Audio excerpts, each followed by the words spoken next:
উফ, কাস্টমারের কথা শুনে তো প্রথমে একেবারে ভয় পেয়ে গিয়েছিলাম। একটা বোন আমার কাছে বেশ কিছুদিন আগে তার জন্মদিন উপলক্ষে তার মায়ের ফোন থেকে একটা 2 টায়ারের কেকের অর্ডার করে। তার বাবার সাথে এসে সে আমাকে কেকের অ্যাডভান্স টাকাও পে করে যায়।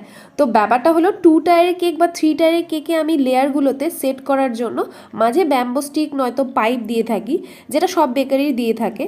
তো বোনটা হয়তো এই বিষয়ে একদমই অবগত ছিল না। তো কেকটা কাটিং করার কিছুক্ষণের মধ্যেই আমার কাছে ফোন আসে যে দিদি কেকটার মধ্যে কাঠি পেয়েছি, এটা কি জিনিস। তো প্রথমে ওর কথার ঠিকঠাক না বুঝে আমি নিজেও ভয় পেয়ে গেছিলাম যে ভুল করে কেকের ভিতরে কিছু চলে যায়নি। তো তো ওই সময় ও আমাকে যখন বলল যে কেকের ভিতরে একটা বড় কাঠি পেয়েছি, তখন আমার মনে পড়লো যে আচ্ছা এই হলো বিষয়। তো তখন আমি হাসবো না কাঁদবো আমি নিজেই বুঝতে পারছিলাম না।